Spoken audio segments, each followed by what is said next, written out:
Je vais parler d'économie, de sciences, de politique. Mais malheureusement, j'aimerais ça qu'il y ait une certaine ordre là-dedans, là, mais souvent, c'est l'économie, la politique, la science vient souvent en arrière. On continue. Donc, on voit là les foreuses en Amérique du Nord pendant les années 2012, 2013, 2014 et ici en 2015. On voit que ça a chuté assez rapidement à cause du prix du baril de pétrole. Donc, la courbe en rouge, c'est le nombre de foreuses et ici, les fluctuations, c'est le prix du baril de pétrole. Il est de l'ordre de 50 $, je crois, là, ces jours-ci. Là. 40, il a encore baissé, oui. Ouais, on pensait qu'il était pour remonter, là, finalement, les analystes se sont fait prendre encore. On est ici, là, au niveau du plancher, 40. Prochaine diapo. Ici, on peut voir que pour sortir le pétrole de l'Alberta, il y a différents moyens. On peut le sortir par rail, par pipeline, et puis il y a différents prix qui sont associés selon le mode de transport, selon les distances, évidemment. Et il y a aussi par navire, ça peut passer d'une raffinerie, remonter au nord, etc. Et par bateau, ça coûte toujours beaucoup moins cher que par pipeline. Et par rail, ça coûte plus cher que par pipeline. Merci. Bon, et ça, les scientifiques disent depuis déjà plusieurs années qu'il faut qu'on réduise nos émissions de gaz à effet de serre. On a un certain budget qu'on peut émettre dans l'atmosphère, qu'on peut brûler. Et après ça, ça devient trop dangereux. On risque certainement de dépasser le 2 degrés. Donc ici, c'était dit qu'en 2011, si on pouvait commencer tout de suite à réduire, eh bien, on pourrait se contenter d'une réduction de l'ordre de 4 % par année. C'est la courbe en vert. Mais si on attend en 2020, la courbe en rouge, il faudrait réduire de 9 % par année. Évidemment, ça ne tient pas compte, c'est pour l'ensemble de la planète, mais il y a des scientifiques qui ont fait l'exercice pays par pays avec différentes règles de réduction en tenant compte des émissions historiques, en tenant compte d'une certaine équité entre les pays, en tenant compte du PIB du pays, etc. Mais grosso modo, c'est sûr qu'un pays comme le Canada, comme les États-Unis, où on émet déjà beaucoup plus que les autres pays, puis qu'on en a déjà émis beaucoup par le passé, il faudrait qu'on ait une courbe de cet ordre-là et se dire qu'en 2040, c'est fini, on ne peut plus émettre d'énergie fossile. On continue.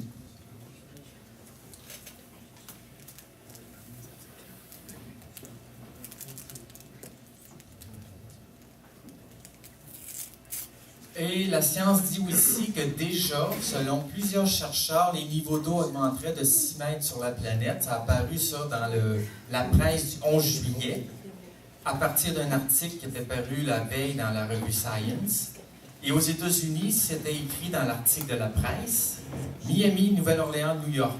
Le plus grand pays industrialisé verrait plusieurs de ses villes côtières disparaître avec une hausse de 6 mètres. C'est 17 millions de personnes, soit 5 % de la population, qui vit sous cette latitude. Et là, on parlait de Limoilou, je ne sais pas pourquoi, mais il disait qu'avec son altitude de 5 mètres et moins, ce quartier populaire de Québec va se retrouver sous les flots avec une hausse de 6 mètres des océans. L'eau salée remontera le fleuve jusqu'à Trois-Rivières.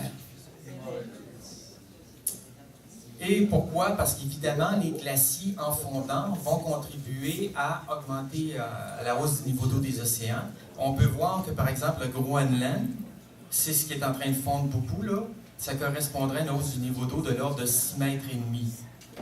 Les autres glaciers sur la planète, c'est environ 1 demi-mètre. Et si c'était le glacier antarctique, ben là, c'est plus de 70 mètres de hausse du niveau d'eau.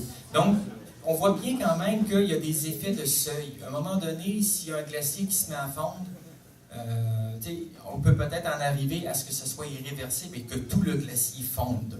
C'est pour ça que quand on parle à certains spécialistes en glaciologie, les autres vont aller avec des paramètres comme ça. Ils ne vont pas dire oh, ben, c'est tant par année. Ils vont se dire à un moment donné, il va partir ou il ne partira pas. S'il part, c'est tant de mètres. Et on n'a pas tenu compte d'expansion thermique. Ça ici, c'est une sculpture d'un artiste allemand qui s'intitule « Les politiciens débattant du changement climatique ou du réchauffement planétaire ». Je devrais plutôt dire. Donc, on les voit là dans l'eau. Prochaine diapo. Ici, on les voit pour de vrai. Donc, on reconnaît Mme Notley d'Alberta, Christy Clark, Colombie-Britannique, Mme Wynne d'Ontario, Justin Trudeau, non, pas tout à fait, Philippe Couillard et M. Brad Wall de Saskatchewan. On pourra parler de leur politique par après. Mais Couillard, on l'a mentionné à plusieurs reprises, aurait dit hier, avant même les audiences publiques prévues en novembre 2016, moi j'étais pas au courant, mais là on a quelque chose de précis, il y aurait un BAP sur Anticosti en novembre 2016. Le premier ministre n'hésite pas à émettre lui-même de gros doutes sur la possibilité de faire de tels forages sans répercussion sur le milieu naturel. À ma connaissance, il n'y a pas de précédent ailleurs de fracturation dans un milieu insulaire, dans le milieu d'un golfe stratégique, comme le golfe Saint-Laurent. Il est allé chercher ça loin, j'avais jamais entendu ça, c'est comme argument, mais bon, c'est intéressant.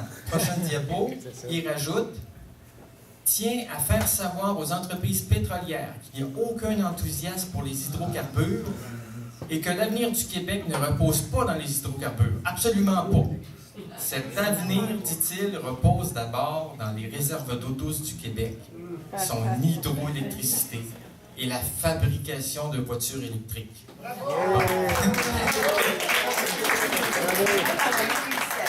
Ben, ça en est bien comme ça, mais j'aimerais ça de l'entendre devant moi. Prochaine diapo. Parce que dans les dépliants du gouvernement, on peut lire des choses du genre, ici, dernier paragraphe, la prospérité de nos sociétés et la longévité des citoyens sont en partie attribuables à l'utilisation de ces produits. On parlait des énergies fossiles. Aux propriétés physiques et chimiques de grande valeur. Ils facilitent la vie et comblent un grand nombre de besoins quotidiens. Fait que, oui, c'est vrai, mais je pense qu'il faudrait qu'on s'en départisse. Donc, ça ici, c'est... Vous connaissez notre ministre de l'Énergie et des Ressources naturelles, Arcan, avec M. Pinion de la PGQ et d'autres de la PGQ que je ne connais pas, mais ici, je pense que lui, on l'a déjà vu. Je pense que c'est peut-être celui de Pétrolia, ça, ici, je ne sais pas. Mais enfin, ils ont l'air d'être tout à fait contents de leur rencontre. Il veut fournir à l'industrie un environnement réglementaire stable et prévisible. On va aller plus vite. Juste ici, Obama, quand même une autre bonne nouvelle, celle-là. Obama dit non au pipeline Keystone XL. On continue.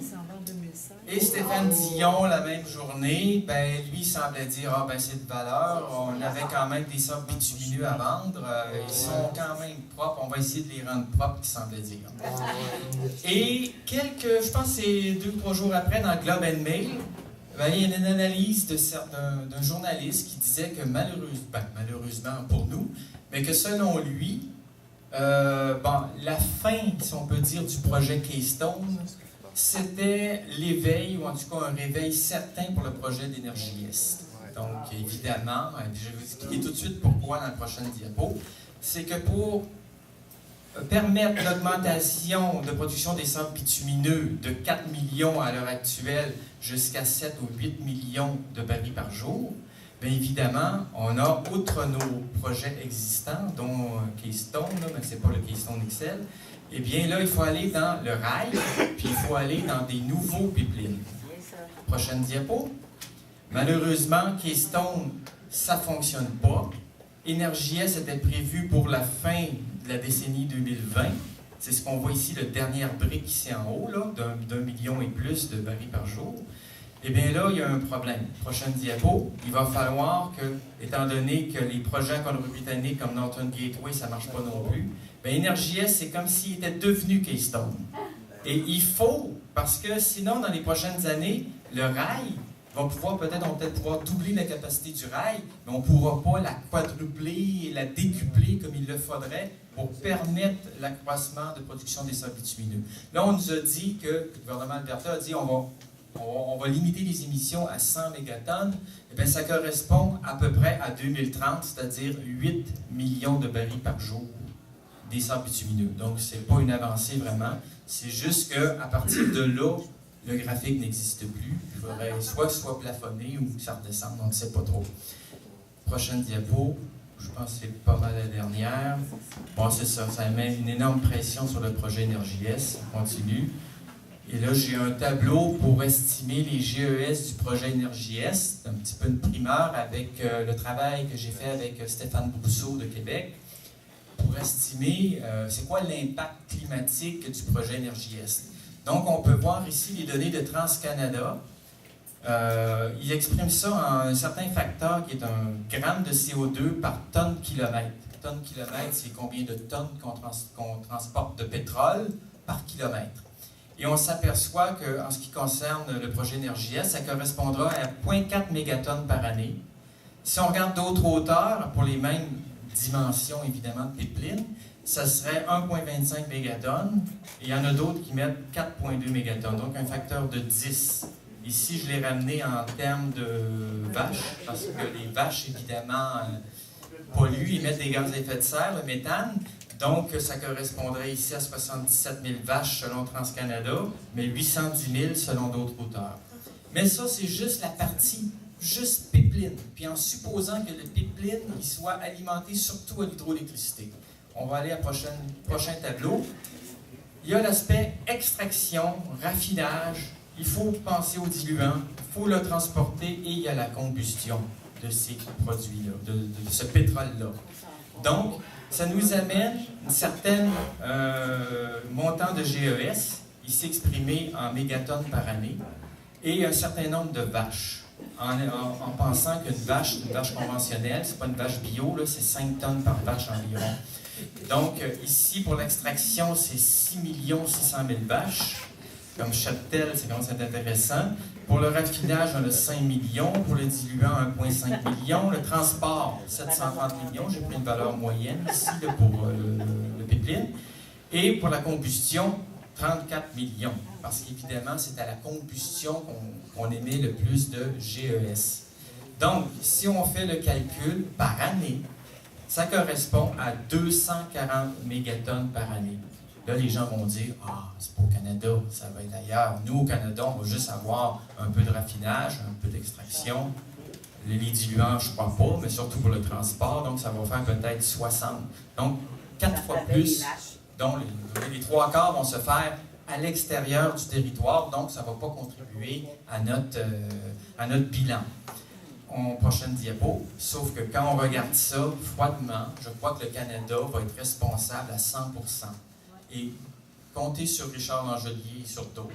Il va y avoir des poursuites légales pour la préservation des générations à venir qui veulent avoir un climat correct, un climat qui soit sain, qui soit viable. Donc, le Canada, s'il est responsable à 100%, bien évidemment, c'est 240 mégatonnes par année. Puis nos émissions de GES sont 726 à l'heure actuelle, pour un accroissement de 33%. Mais le Canada fait faire beaucoup de produits en Chine. Il faudrait dire que présentement, probablement que ça tournerait beaucoup plus proche de 500 mégatonnes par année. L'exercice a été fait dans les pays nordiques, en France, etc. Je crois qu'on devrait le faire au Canada pour voir notre véritable empreinte carbone, parce qu'on amène plein de choses de Chine, puis c'est eux qui ont les émissions. Pour le Québec, bien, étant donné qu'on a 700 km de tuyaux, on pourrait dire que ça correspond à 16% de l'impact climatique de Énergie-Est.